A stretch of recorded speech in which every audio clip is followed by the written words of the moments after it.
नमस्कार, हमारी इस ख़ास पेशकश में आपका बहुत-बहुत स्वागत है। आज 6 दिसंबर है और भारत में 6 दिसंबर को डॉक्टर भीमराव रामजी अम्बेडकर की पुण्यतिथि के रूप में मनाया जाता है और इसे महापरिनिर्वाण दिवस भी कहा जाता है।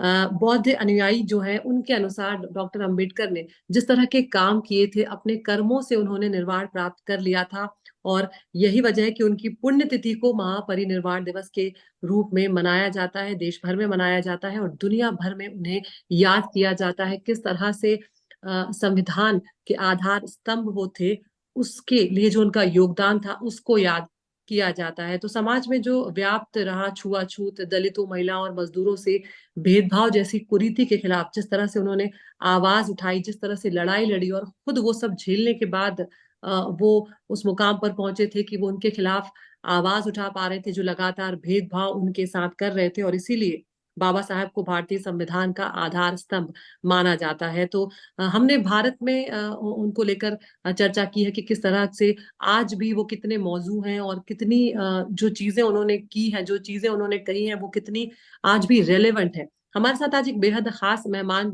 जुड़ने जा रहे हैं। आप स्क्रीन पर उन्हें देख रहे हैं लगातार मेरे साथ। हमारे साथ न्यूयॉर्क से जुड़ रहे हैं, दिलीप मास्के साहब हैं। प्रेसिडेंट है फाउंडेशन फॉर ह्यूमन होराइजन की और बहुत ही खास बात यहाँ पर ये भी है दिलीप साहब के बारे में मैं अपने दर्शकों को ये बता दूं कि उन्होंने मुंबई से शुरू किया था ये जो उनका ऑर्गेनाइजेशन है फाउंडेशन फॉर ह्यूमन होराइजन और उसके बाद वो उसे अमेरिका तक लेकर गए हैं और कुछ और खास बातें भी हैं अगर वो मैं आपको टुकड़ों टुकड़ों में बताती चलूं कि बॉम्बे से इन्होंने शुरुआत की थी।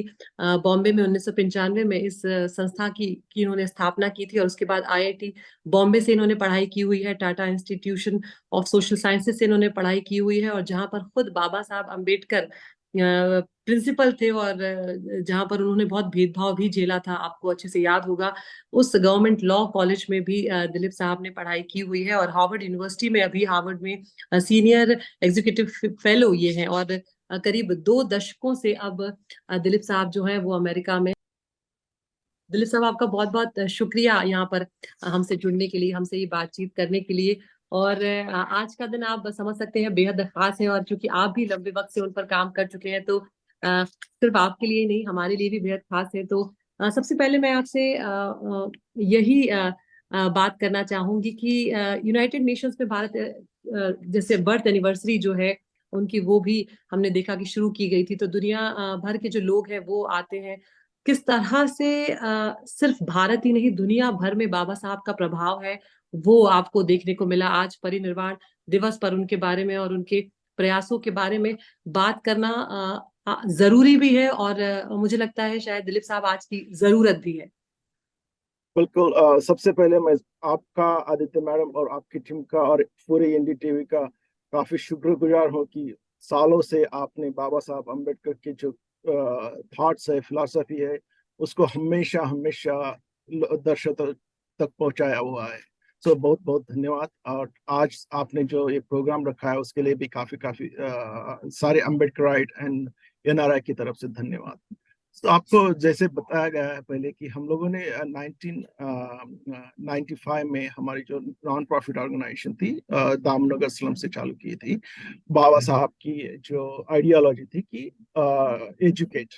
सो हम लोगों ने जो भी स्लम्स के जो स्टूडेंट्स थे, जो ड्रॉप आउट स्टूडेंट्स थे, उनको मेन स्ट्रीम में लाने के लिए वो प्रयास किया था और वो एक्चुअली एक बुद्धिस्ट टेम्पल होता है वहां से चालू किया था। तो आफ्टर दैट अभी तक तो हम लोग काफी काम कर चुके हैं। 2016 में सबसे पहले हम लोगों ने डॉक्टर बाबा साहब अम्बेडकर की यूनाइटेड नेशन में जो जन्म शताब्दी मनाई गई थी 125th की, उसमें 2000 people participate all over the countries. So काफी लोग, काफी नेल्सन मंडेला हो या मार्टिन लूथर किंग हो, महात्मा गांधी हो, सब लोगों की आइडियोलॉजी जो है काफी मनाई जाती है, लेकिन बाबा साहब अम्बेडकर की यूनाइटेड नेशन ने ऑफिशियली मनाना एक बहुत बड़ी फख्र की बात है कि जो जस्ट दलित या बुद्धिस्ट लोगों के लिए नहीं, काफी सारे हिंदुस्तान के लिए कि एक यूनाइटेड नेशन ने एक पहल की थी कि इनकी जो आइडियोलॉजीज है।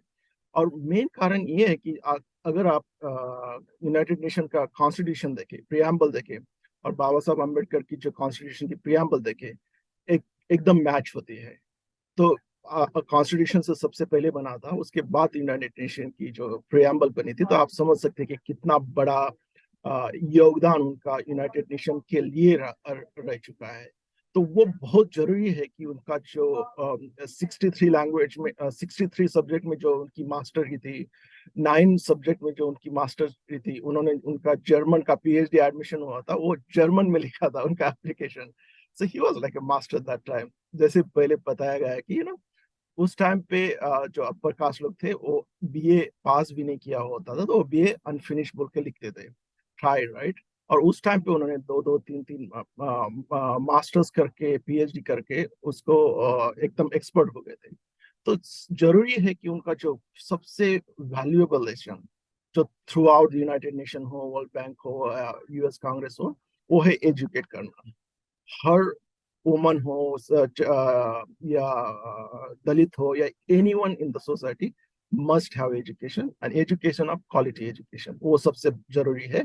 और जो यूनाइटेड नेशन में जो इनिशिएटिव किया था कि educate no one left behind, educate all irrespective of caste, gender, their sexual identity, वो सबसे जरूरी था। तो इसलिए उनका नाम दिनों दिन जिस तरह से लोग ज्यादा से ज्यादा उनके बारे में जानते हैं, ज्यादा से ज्यादा लोग उसके अडॉप्ट करते हैं। लास्ट ईयर हम लोगों ने कम से कम 80 कंट्री में एक साथ बाबा साहब की जन्म तिथि मनाई गई थी।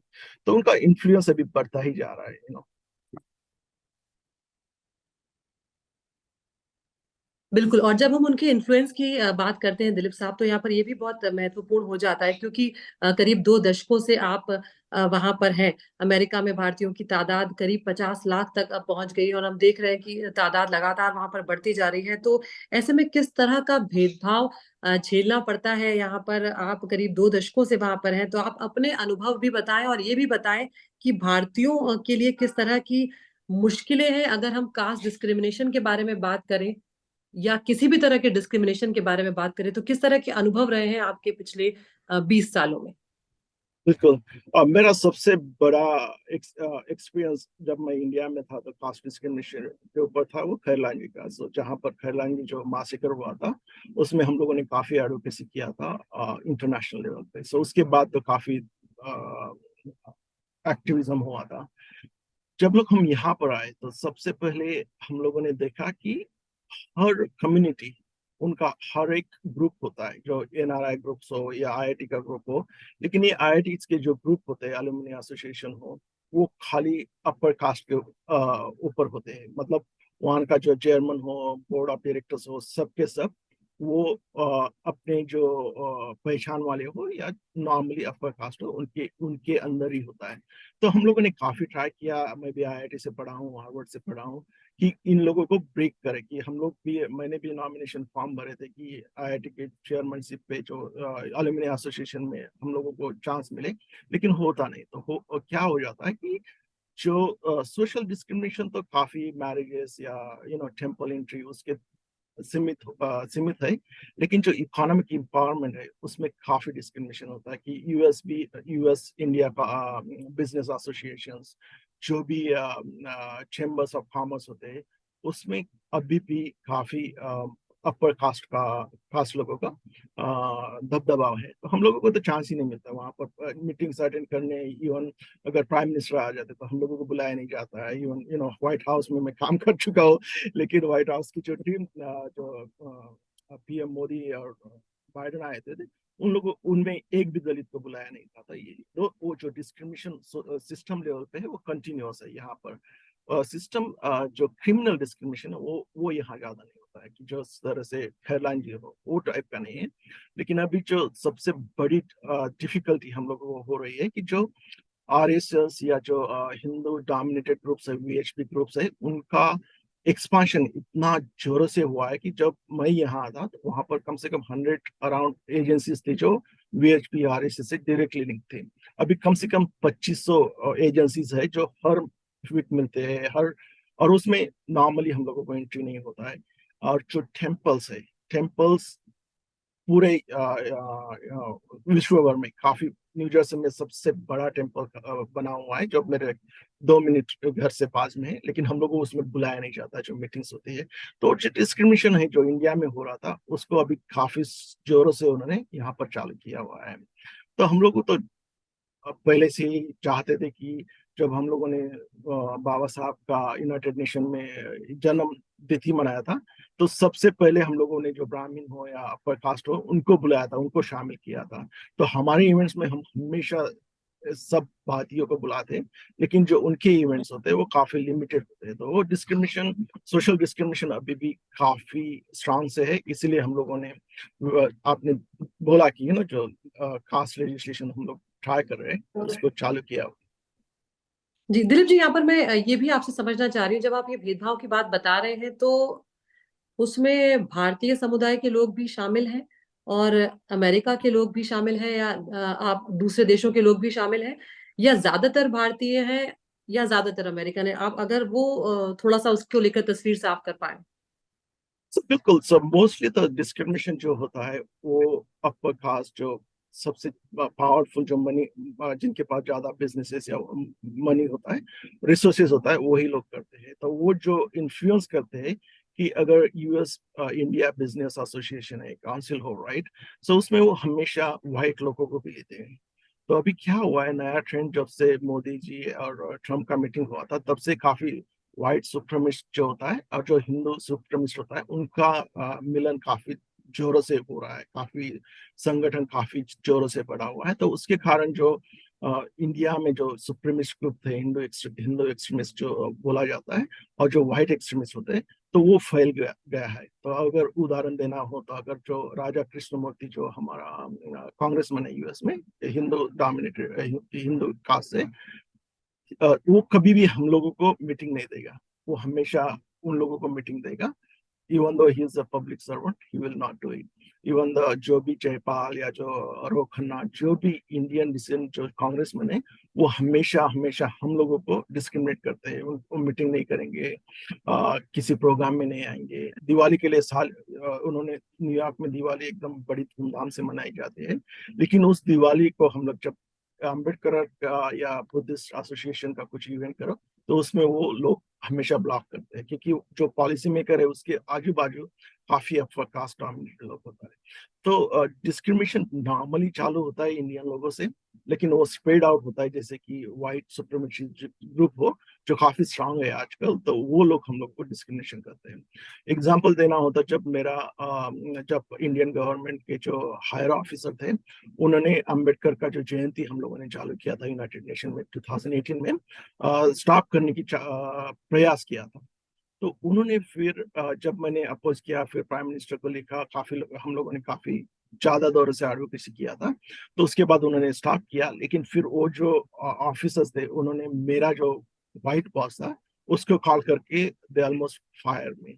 बट यहाँ के जो लॉज होते इतने स्ट्रांग होते हैं कि you can't really intervene in the in the in the system. But discrimination तो है, ऑल ओवर द कंट्री है। एंड जो इंटरकास्ट मैरिज या इंटर रिलीजन मैरिज है, वो काफी छोटे सीमित तक लिमिटेड है, कि जहां पर अगर इंटरकास्ट मैरिज हो भी जाता है, तो couples success rate is very very minimum. My close friend actually Gujarat से है, उसने she is from upper caste, and उसने दलित लोग आदमी से शादी किया था। तो वहां पर वो वर्ल्ड बैंक में काम करती है, काफी बड़े लेवल पे काम करती है। और गुजरात का उसका उसका जो हस्बैंड है वो काफी पुअर फैमिली से है। तो उसकी फैमिली को उन्होंने वहां पर गुजरात में अटैक किया था। तो सोच सकते हो आप कि वर्ल्ड बैंक में काम करने वाली लड़की जो अपर कास्ट है, उसने यूएस में रह के शादी किया हुआ है, उससे इंडिया से कोई लेना देना नहीं है। लेकिन जो अपर कास्ट गुजरात में है, उन्होंने उसके घर पे हमला किया था। तो वो जो कास्टिस्ट मेंटालिटी है, वो स्टिल यहाँ पर काफी काफी यू नो बिल्कुल, यानी कि अभी भी बहुत भीतर तक वो लोगों के जहन में है, और बहुत कुछ अभी भी आप लोगों को इसका मतलब है झेलना पड़ रहा है यहाँ पर। जब आप यहाँ पर आपने अभी लॉ की बात की, तो अभी हमने हाल ही में देखा था कि सियाटल जो है वो साउथ एशिया के बाहर जातिगत भेदभाव या जो कास्ट बेस्ड डिस्क्रिमिनेशन होता है उसके खिलाफ कानून बनाने वाला दुनिया का पहला शहर बन गया है साउथ एशिया के बाहर। तो हम्म। ऐसे में कैलिफोर्निया में भी दोनों सदनों में ऐसा कानून पास हुआ था, लेकिन गवर्नर ने वहां पर वीटो कर दिया, जिस तरह से आपने जानकारी दी थी। उन उसके करने के बाद के चलते वो रुक रुक गया। तो किस तरह से ये प्रोसेस रहा, और सियाटल में जो कानून बना है उसे आप किस तरह से देखते हैं, उस बारे में बताएं। अब बिल्कुल। काफी लोगों को ये पता नहीं कि डॉक्टर अंबेडकर जब कोलंबिया में पढ़ाई कर रहे थे 1912-13 में, तो उनकी जो क्लासमेट थे वो एक्चुअली कांग्रेसमैन बने थे। 2 या 3 कांग्रेसमैन जो यूएस कांग्रेस में चुन के आए थे, और फिर वो जब चुन के आए तो वो इंडिया आके डॉक्टर अंबेडकर के साथ रह चुके थे। उन्होंने कास्ट के ऊपर समझा था। तो 1955 में उस इश्यू पे सबसे पहले यूएस कांग्रेस में एक काफी प्रस्ताव पारित हुआ था कि कास्ट डिस्क्रिमिनेशन यूएस में नहीं होना चाहिए। तो काफी लोगों को ये पता नहीं कि there is a whole history connected to Dr. Ambedkar in 1955। तो तब से लेकर अभी तक काफी जो मूवमेंट चला है कास्ट के ऊपर, वो काफी लिमिट रहा है कि एग्जीक्यूटिव ऑर्डर पास करना या फिर एक विजिट करना। तो काफी ह्यूमन राइट वायलेशन यूएस हमेशा इंडिया का जो रिपोर्ट बनाता है उसमें दलितों का काफी उल्लेख होता है, तो वो उसके ऊपर सीमित रहा था। 2006 में हम लोगों ने सबसे पहली बार न्यू जर्सी स्टेट में ब्लैक कॉकस के थ्रू एक एग्जीक्यूटिव ऑर्डर पास किया था। वो कंट्री का सबसे पहला था कि यहाँ पर न्यू जर्सी में कास्ट बेस्ड डिस्क्रिमिनेशन नहीं कर सकते हो, लेकिन वो लॉ नहीं है, वो एग्जीक्यूटिव ऑर्डर है। सो तब से लेकर 2008 में यूएस कांग्रेस ने हेयरिंग रखा था, तो काफी हम लोगों ने काफी लेजिस्लेचर के साथ मिलके उनको एडवोकेसी किया, उनको बताया कि क्या होता है, उनको वहां लेके गए थे इंडिया में, उनको दिखाया कि क्या कास्ट एट्रोसिटी क्या होता है। तो जो सियाटल में हम लोगों ने किया था कि सियाटल में वहां पर एक क्या टाउनशिप में जब सिस्को का केस हुआ था कि सिस्को ने बोल दिया था कि कास्ट डिस्क्रिमिनेशन कवर नहीं है, तो एक मोमेंट चालू हुआ कि कास्ट डिस्क्रिमिनेशन सिविल राइट्स के अंदर आना चाहिए या नहीं। तो सियाटल जो छोटा टाउन है, लेकिन उसमें उन्होंने ऑर्डिनेंस पास कर दिया था, और वो सबसे पहले पास हुआ, और उसके बाद काफी ज्यादा चर्चा में हुआ कि कास्ट डिस्क्रिमिनेशन होना या नहीं चाहिए। जी लेकिन उसको उन्होंने अपर कास्ट में वहां पर भी एक कैंपेन चलाया उसके ऊपर, जो लोकल लेजिस्लेचर 7 या 8 लोग थे उनको रिकॉल करने का। तो कैलिफोर्निया में आपने तो देखा कि जो अजय जैन एंड अदर रमेश कपूर, ये लोगों ने तो टीवी पे आके बोला कि हम लोगों ने गवर्नर को $3 मिलियन देके वीटो करवाया। सो अपर कास्ट का आप मतलब इस लीगल जो लॉ के अंदर, फिर उनके बाद उन्होंने वो यूट्यूब पे ट्विटर पे सब हटा दिया कि हम लोगों ने इसको बैन किया बोल के, क्योंकि हम लोग कोर्ट में गए थे कि these are the people who influence the legislature. तो अभी आजकल तो वॉशिंगटन पोस्ट ने उनको रिपोर्ट किया था, तो उन्होंने मना कर दिया कि हम लोगों ने कुछ नहीं किया, गवर्नमेंट ने ऑर्डर किया। तो एग्जिस्टिंग जो पॉलिसी मेकर है उनके आजू बाजू हमेशा अपर कास्ट रहता है, and then those are the people they stopping to get the caste included into the Civil Rights Protection Act. Main idea जो हम लोग उनसे बात, अजय भूरिया जो भी अपर कास्ट लोग हैं उनसे बात करते, तो उनको सीधा सीधा बोलते कि ये ना ही रिलीजन के खिलाफ है, ना ही कॉन्स्टिट्यूशन के खिलाफ है।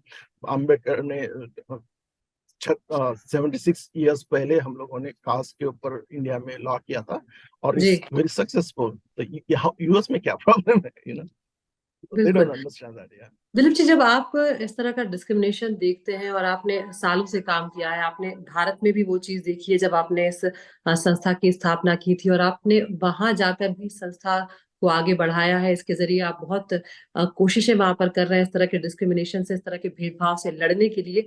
जब आप इस तरह की चीजें झेलते हैं, तो निजी जीवन में आपको किस तरह की प्रेरणा मिलती है? आप किस तरह से खुद को ताकत देते हैं? क्योंकि आप लगातार अम्बेडकर को पढ़ते रहे हैं, एक जुड़ाव आप भी वहां पर महसूस करते हैं उनके साथ में। तब कैसे आप खुद को समझाते हैं, और क्या वो चीजें हैं बाबा साहब की जो आपको प्रभावित करती हैं और आपको शक्ति देती हैं? बिल्कुल। मेरा जो जन्म हुआ था वो जालना में एक स्मॉल डिस्ट्रिक्ट डॉटपोन एरिया में हुआ था, जहाँ पर कास्ट डिस्क्रिमिनेशन काफी स्ट्रांग है, जहाँ पर फार्मर सोसाइटी काफी स्ट्रांग है। तो खास डिस्क्रिमिनेशन नॉर्मली जितना पुअर ज्यादा हो गया उतना ज्यादा तुम्हारे ऊपर डिस्क्रिमिनेशन होगा। लेकिन लकीली मेरा नवोदय विद्यालय में एडमिशन हुआ था, जहाँ पर सारे धर्म के, upper caste, lower caste, Hindu, Muslim, सारे लोग एक साथ रहते हैं। So that was the first casteless society experience I had. So वो एक्सपीरियंस अगर आप नवोदय विद्यालय के जो भी स्टूडेंट्स हो, वो कभी भी कास्ट डिस्क्रिमिनेशन नहीं करेंगे। तो इंडिया में, विद इन इंडिया, एक बड़ा सा ग्रुप है, लाखों में ग्रुप है जो कास्ट डिस्क्रिमिनेशन के अगेंस्ट है। सो फॉर्चुनेटली मैं उसका प्रोडक्ट हूँ। तो इसके कारण जो भी काम करना होता है, कि अभी काफी मेरे दोस्त भी आईआईटी से है जो पॉलिसी मेकर्स है, तो वो हमेशा मुझे टच में रहते हैं। अगर कुछ काम करना होगा, तो एडवोकेसी करना होगा, तो वो सपोर्ट करते हैं। मेरे पिताजी और माताजी वो कभी स्कूल नहीं गए थे, राइट। सो उनका एक ही सपना था कि बाबा साहब की तरफ पढ़ो and then be empowered and pay back to community. तो बाबा साहब को तो हम बचपन से एकदम, जब बोलना भी नहीं आता, तो तब से जानते कि मदर हो या हमारी मदर हो या ग्रैंड मदर हो, वो लोगों ने काफी नजदीक से बाबा साहब को देखा था कि जब वो बच्चे थे। तो वो इन्फ्लुएंस काफी मायने करता है कि educate yourself and empower yourself. तो वो बहुत इंपॉर्टेंट हुआ मेरे लिए। तो इसलिए मेरे पास अभी 5 मास्टर्स है, best school, IIT, TISS, Harvard, John Hopkins, and then two bachelor, and I'm finishing to another doctorate now from John Hopkins. So education करना ही बहुत इंपॉर्टेंट है। उसी के कारण मुझे एक्सेसिबिलिटी होता है, व्हाइट हाउस हो या वेरियस लेजिस्लेचर हो। तो हम लोगों ने, मैंने इंटरनली ये किया था, जो फर्स्ट प्रिंसिपल फॉलो किया डॉक्टर अम्बेडकर का, वो है educate yourself and empower yourself irrespective of your caste. It doesn't matter if you are sitting in the Harvard, you are not going to get discriminated there. You are going to make a policy, not get discriminated. तो वो काफी फर्क पड़ता है। लेकिन सबसे ज्यादा motivation इस बात पे होता है कि जो लोग, बाबा साहब वेरी क्लियर इन 2 शब्दों में बोला जाता है कि there are certain things right और सर्टेन थिंग रॉन्ग। एक ह्यूमन वैल्यूज होता है कि राइट को राइट बोलो और रॉन्ग को रॉन्ग बोलो। हो सकता है कि आज हम राइट पाथ पे हो, लेकिन कम संख्या में हो, इवेंचुअली आपको सक्सेस मिल जाएगा। तो अगर discrimination, caste discrimination, in reality it's a wrong thing to do, and सब लोग मानते हैं, upper caste, lower caste, any caste, religion, without caste, right. तो उस बात को हम लोगों ने लिया है कि कास्ट डिस्क्रिमिनेशन कंप्लीटली डिस्ट्रॉय होना चाहिए। और उससे जो राइट पाथ लिया है, तो काफी लोग, गूगल हो या माइक्रोसॉफ्ट हो, तो काफी, बिल क्लिंटन हो, काफी लोग समझ में आए, उनके ऑर्गेनाइजेशन समझ में आए। और हम लोगों ने जब बोला कि this is the discrimination for almost half of India, 300-400 million people, तो समझ जाते कि कितना बड़ा इशू है ये। इसलिए यूएस भी अभी हो सकता है कि नेक्स्ट, जब इलेक्शन के पहले, बाइडेन भी उसको एग्जीक्यूटिव ऑर्डर पास करे कि कास्ट डिस्क्रिमिनेशन यूएस में बिल्कुल नहीं होना चाहिए। बिल्कुल, ये बहुत बड़ी बात है। और जब ये बातें इतिहास में दर्ज होंगी दिलीप साहब, तो आपको भी खुश होना चाहिए कि आपका नाम भी कोशिश करने वाले उन लोगों में शामिल होगा। और ये हम सब के लिए बहुत गर्व की बात होगी कि इस तरह के भेदभाव को जब आप लोग विदेशों में भी जाकर उससे लड़ाई कर रहे हैं, तो अपने आप में ये बहुत बड़ी लड़ाई है। आपने इतनी सारी डिग्रियों की बात की। मैं तो बहुत पीछे हूँ, मेरे पास तो बहुत ही कम डिग्रियां हैं आपके मुकाबले। और बाबा साहब के पास जितनी डिग्रियां थी, वो तो खैर बहुत ही काबिल तारीफ है।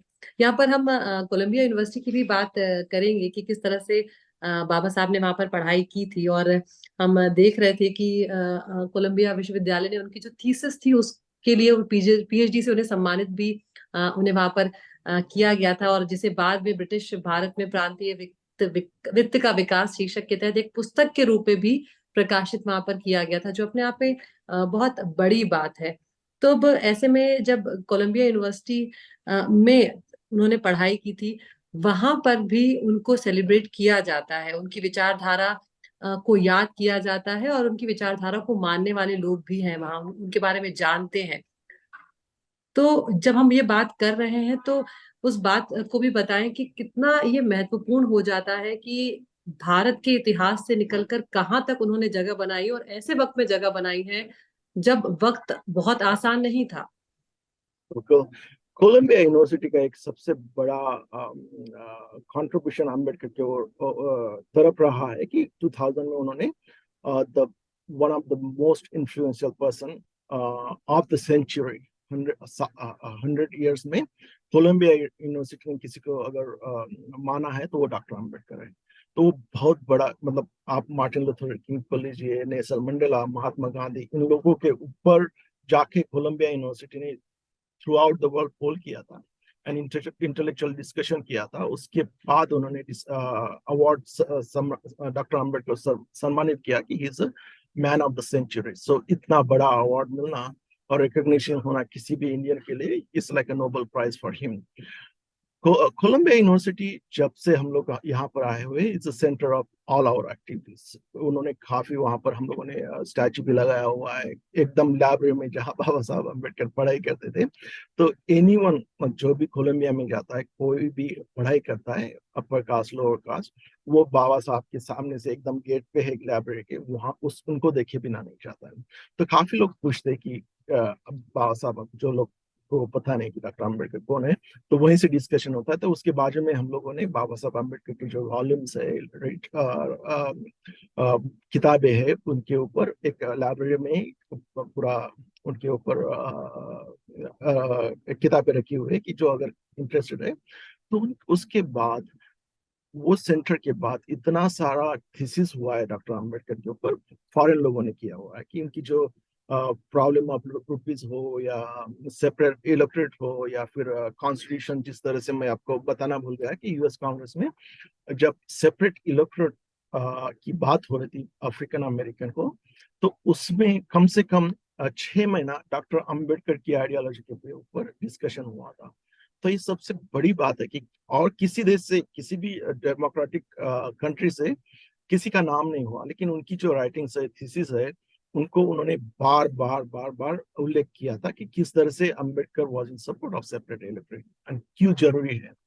तो अगर सबसे बड़े पावरफुल कंट्रीज की डेमोक्रेसी में अगर किसी इंडियंस का कंट्रीब्यूशन के ऊपर डिस्कशन होता, तो ये सबसे बड़ी गौरव की बात है। And I think we fail to recognise within India how big he is in a global landscape.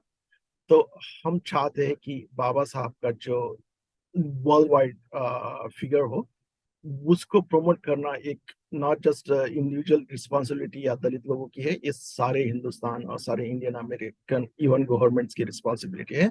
काफी दुख होता है कि जब हम लोग इंडियन एम्बेसी जाते हैं, अदर इंडियन ऑफिस जाते हैं, तो वहां पर हम लोग उनकी प्रतिमा नहीं देखी जाती है। जब तक हम लोग को संघर्ष करना पड़ता है। इंडियन एम्बेसी न्यूयॉर्क में जो है, हम लोगों ने 6 साल तक संघर्ष किया कि उनकी तस्वीर लगाओ, और उन्हें 6 साल तक हमको एक ही बोला है कि कंस्ट्रक्शन चालू है। वहां पर सरदार पटेल जी का बहुत बड़ा तस्वीर लगा हुआ है, महात्मा गांधी का लाइफ साइज फोटो लगा हुआ है, लेकिन अम्बेडकर का हम लोगों ने डोनेट भी किया था, उनका नहीं लगाया। It took us fight with in Indian mission to put it. So it's very sad that people, the United Nation has it, Colombia has it, White House has it, and then Indian Commission is not having the just the photograph. So it's the struggle. हम लोग चाहते हैं कि हर Indian American इस चीज को समझे कि उनका वैल्यू, जो कंट्रीब्यूशन है, एक कम्युनिटी के लिए नहीं, इस सारी दुनिया की जो वल्नरेबल कम्युनिटी है, वुमेन्स है, उन्होंने एक्चुअली उनका लॉ मिनिस्ट्री का इस्तीफा दिया था वुमेन्स राइट्स के ऊपर, equal rights for women. So every woman should be kind of owe him something that he बिल्कुल। fought for. और एक एक जब आपने यहाँ पर मूर्ति की बात की है, हमने देखा कि अक्टूबर 2023 में वॉशिंगटन में व्हाइट हाउस के बेहद करीब उनकी बाबा साहब की प्रतिमा लगाई गई, और आज भी महापरिनिर्वाण दिवस है तब सुप्रीम कोर्ट में और संसद भवन में, जैसा कि आप जानते हैं हर बार होता है, सुप्रीम कोर्ट पे अभी हाल ही में स्टेचू जो है उनकी वो लगी है। तो उनका आज जब उनको जब श्रद्धा सुमन अर्पित कर रहे थे तमाम वकील, सीजेआई, सब लोग, तब चीफ जस्टिस ऑफ इंडिया जो डीवाई चंद्रचूड़ है, उन्होंने आज एनडीटीवी से एक्सक्लूसिव बातचीत करते हुए कहा कि ये बहुत ही ऐतिहासिक दिन है, बहुत ही स्वर्णिम दिन है ये हमारे लिए। और उन्होंने ये भी कहा कि जिस तरह से बाबा साहब के जो सिद्धांत थे, हमारी पूरी कोशिश है कि हम उनका लगातार पालन करें। और उन्होंने ये भी कहा सभी लोगों से एक तरह से एक संदेश सीजेआई ने यहाँ पर दिया और कहा कि सिर्फ ये नहीं है कि वकील और न्यायपालिका जो है वही सिर्फ बाबा साहब ने जो सिखाया है, जो उन्होंने सिद्धांत दिए उनका पालन करे। हर व्यक्ति, चाहे वो बच्चा हो, जवान हो, बुजुर्ग हो, सभी उनके बताए रास्ते पर चल सकते हैं, अपने निजी जीवन में उनके सिद्धांतों का पालन कर सकते हैं। और अगर कुछ हद तक भी पालन हो जाता है, दिलीप साहब, हम अगर उस बारे में बात करें तो शायद बहुत बड़ा बदलाव हम अपने देश में, अपने समाज में और दुनिया भर में देख सकते हैं। क्योंकि जैसे ही ये भेदभाव शुरू होता है, फिर वो बहुत आगे तक जाता है और वो बहुत गहरा प्रभाव डालता है लोगों के जीवन में। बिल्कुल बिल्कुल। एक्चुअली सीजीआई आप आए थे हम लोगों को, जब हम लोगों ने स्टैच्यू इनॉग्रेशन किया था, तो वो वहां पर एक्चुअली चीफ गेस्ट बोल के आए थे। तो he is very supportive of that idea. And हम लोगों ने उससे स्टैच्यू ऑफ इक्वालिटी नाम से पुकारा हुआ है। तो आइडिया, जैसे बेसिक आइडिया क्या होता है कि to enhance your human values, आपको जरूरी है कि एक सोसाइटी इस तरह से ट्रीट करे कि आपकी जो पोटेंशियल है वो मैक्सिमम पोटेंशियल एक्सप्लोर होनी चाहिए। तो क्या हो जाता है कि अगर आपको एजुकेशन में डिस्क्रिमिनेशन होता है या जॉब एप्लीकेशन में डिस्क्रिमिनेशन होता है, तो वो इनबैलेंस चालू होता है। तो उसके कारण काफी सोसाइटल प्रॉब्लम चालू होते हैं। कि डेमोक्रेसी का मतलब ही होता है कि सारे लोगों को साथ में लेके मेक इस empower India, empower country, right. तो अगर आप एक ग्रुप को without any of his fault, like हम लोगों ने जन्म लिया किसी एक पर्टिकुलर कम्युनिटी में, हम लोगों का कोई लेना देना नहीं था कि किस जाति में पैदा होना है। तो ये तो मतलब जो भी है, हम लोगों ने सोसाइटी ने जहां पर भी पैदा किया, उसमें हमारा कुछ लेना देना नहीं था। तो इसी तरह से अगर आप ब्राह्मण कम्युनिटी में होते या अदर अपर कास्ट कम्युनिटी में, आपका कुछ लेना देना नहीं है। आपने जन्म लिया, लेकिन आपकी ये जरूरी जिम्मेदारी है कि आप जब सोसाइटी में एक जिम्मेदार आदमी की तरह, जिम्मेदार लीडर की तरह काम करते हैं, तो सबको इक्वल ट्रीट करो। That's where the equality principle starts. Ambedkar का जो बिल्कुल, सारी ये दुनिया में, सो वहीं से हमने चालू करना चाहिए कि हमने घर, जब हम लोग, हमारे बच्चे हैं, उनको बताना चाहिए कि भैया सब लोग जहां पर भी पैदा है, ना उनकी गलती है ना इनका प्रॉब्लम है। सबको एक तरह से देखो, जिस तरह से अगर अम्बेडकर एक जन्म लोवेस्ट कास्ट में पैदा होके इंडिया का कॉन्स्टिट्यूशन लिख सकते हैं, या यूनाइटेड नेशन में उनका सेलिब्रेशन होता है, या यूएस कांग्रेस में सेलिब्रेशन होता है, तो काफी बड़ी बात है। तो किसी को कम या ऊंचा नीचा देखने की जरूरत नहीं है। सबको एक बिल्कुल, रिस्पेक्ट एंड हार्मोनी की तरह देखना चाहिए। बिल्कुल। बहुत ही बहुत बहुत शुक्रिया दिलीप महास्के साहब आपका, आप हमसे जुड़े, आपने वक्त निकाला और बाबा साहब के बारे में जो जानकारियां साझा की, अपने अनुभव आपने साझा की कि किस तरह से आपने जब भारत से काम शुरू किया, अमेरिका में जाकर किस तरह का भेदभाव आपने झेला, किस तरह से वो लड़ाई लड़ रहे हैं। हम उम्मीद करेंगे और ये आपको ये इस बात के लिए शुभकामनाएं भी देंगे हम कि जल्द से जल्द आप जो कोशिशें कर रहे हैं, जल्द से जल्द पूरे देश में, पूरे अमेरिका में किस तरह का कानून बने जो कास्ट डिस्क्रिमिनेशन के खिलाफ हो। सिर्फ सियाटल की ही बात नहीं है, वहां पर एक सफलता हासिल हुई है, लेकिन उम्मीद करते हैं जल्द आप लोगों को भी सफलता हासिल हो। और जिस तरह से बाबा साहब ने कई प्रेरणादायक बातें कही, एक बात मुझे यहाँ पर खत्म करते वक्त याद आती है कि उन्होंने ये कहा था कि मुझे वो धर्म पसंद है जो स्वतंत्रता, समानता और बंधुत्व सिखाता है। तो इस तरह की कुछ संदेशों को अगर हम सब अपने जीवन में चरितार्थ कर ले तो ये अपने आप में बहुत बड़ी बात होगी। बिल्कुल, धन्यवाद। आपको बिल्कुल। सुनते हुए, और आपको भी धन्यवाद। जी, थैंक यू। बहुत बहुत शुक्रिया दिलीप साहब, बहुत बहुत शुक्रिया। Thank you.